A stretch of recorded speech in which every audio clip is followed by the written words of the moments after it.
Good? Yeah, we're good to go. Awesome. Thanks for doing this, as always, Gary. So we just wrapped up Who's Number One, a wild event here in Dallas. Let me get your thoughts on it. What did you think of the whole event? First of all, I feel betrayed that you wouldn't let me finish my Rice Krispie treat before you did this interview. That's fair. That's fair. I guess I'll put things on hold because I love you guys. Yeah, man. So great event overall. It's really exciting just to have things happening again.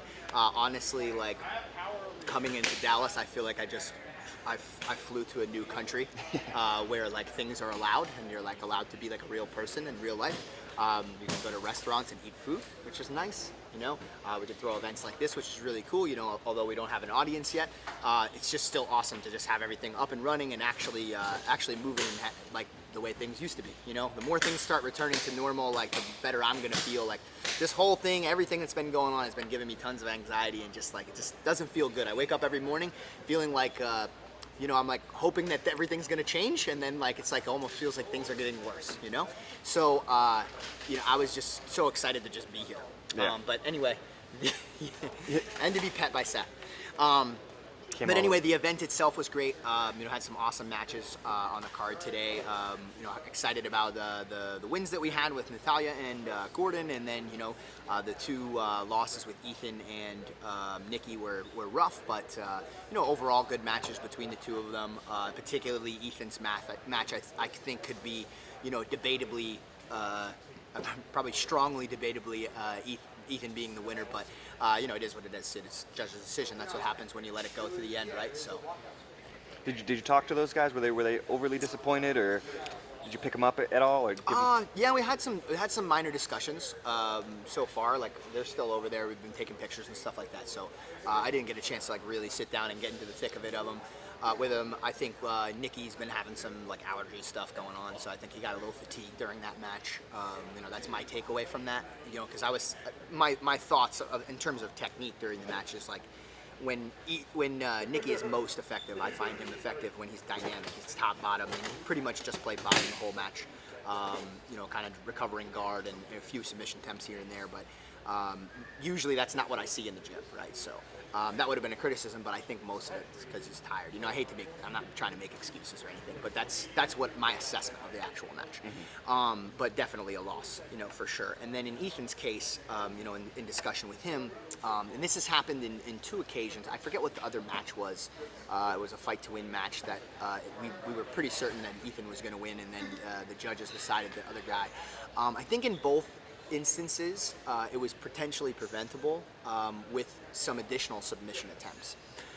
With this type of rule set, and now I know that Who's Number One is kind of like a little bit of a different thing from Fight to Win, but it seems as though you attach the similar rule structure in terms of the hierarchy. So you have like submission attempts as number one, and then everything that's positional kind of falls below that, etc. Right? And you work your way all the way down to, I guess, like I don't know, control or you know, pace or something like aggression. I don't know. Mm-hmm. All right. I didn't actually see the the tiering of it, but I'm assuming that that's kind of how it is. So submission attempts kind of trumps everything. So even if someone goes for something that's not that we're well aware is not an unbelievably convincing submission attempt and the person's not really in danger, it's still an attempt. And if that's the highest thing in the hierarchy, like that's the thing you got to concern yourself with most in the match. And basically my criticism in the past two matches were, hey, if that's like the most important thing, we really got to find a way to fit that into the match. Even like in this previous match, complete positional dominance, but you got to pepper in some of those submission attempts. So at the very least, it's not like an up in the air decision at the end with the judges if the highest tier is submission attempts. You don't want to make it clear that the other guy has more, even if they're I'm just grimacing on an ankle lock, or I'm making some noise while I'm going for a submission or something, and it really sucks to lose that way, when you feel like you weren't really threatened and you kind of beat the other guy up, right? So there's flaws to every rule set, and we could talk about that kind of stuff all day, but at the end of the day, the same thing that I was telling these guys is like, do we bitch about the rule set or do we adapt? Do we find a way to overcome that? We make sure that we find a way to win, right? And the way that I see it is just being much more concerned with submission attempts and a little less concerned with the positional dominance part of the match. And I think it could have been an easy win had that been the case. And then, of course, at the end of the Nikki Ty match, they asked him who he would like to face, and he threw out your name.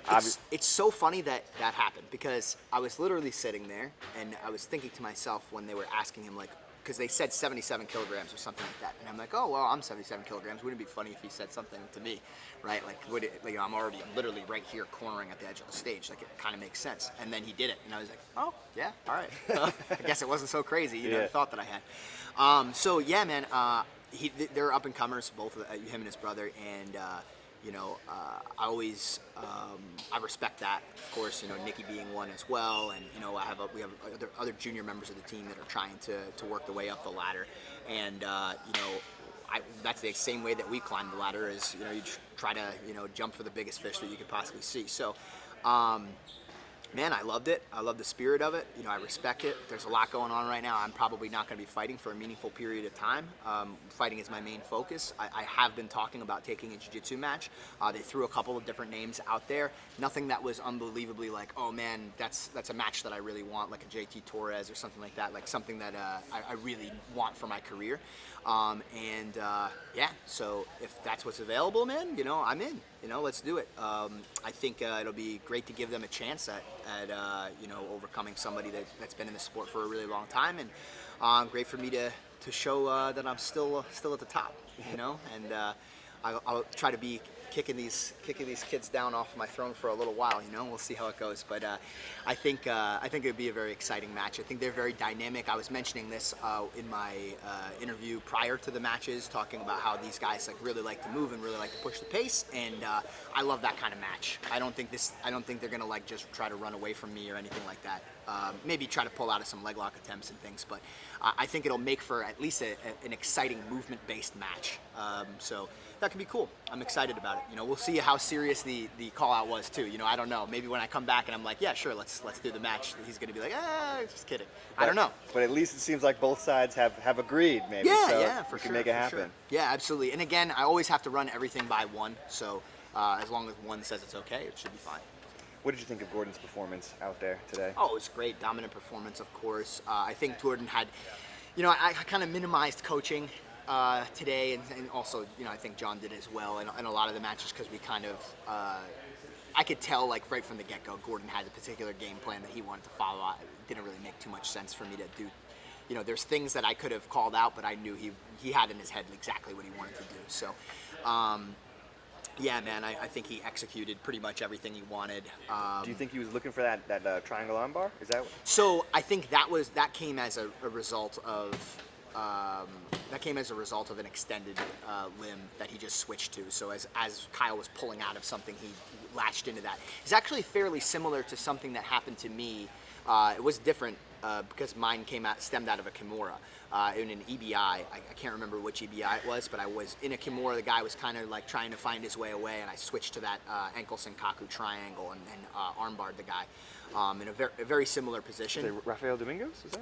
I don't think so. I think Domingos I heel hooked, yes. But there was an arm lock from out of an ankle Senkaku that was very similar. I was actually happy that he managed to be able to climb into a position where he could keep it, because I was afraid at first when the Senkaku wasn't locked up that Kyle was going to be able to rip his arm out. But Gordon did a great job of following that up and staying attached to his opponent. I mean, there was numerous submission attempts before that where he just slipped right out. So super tough to make that transition at in the blink of an eye and be able to stay with it and actually break the arm. So and there was a real break. I mean, I don't know if you can hear it from the cameras, but it was like paper tearing for sure. So, I mean, that's a real submission right there. Yeah, for sure. Appreciate the time, man. Yeah. I'll let you get back to your Rice Krispie treat. Thank you, good sir. Thanks, bro. Yeah, man. Thanks, Garry. No Good problem. seeing you, man. Yep. Texas is way better than Oh, so much.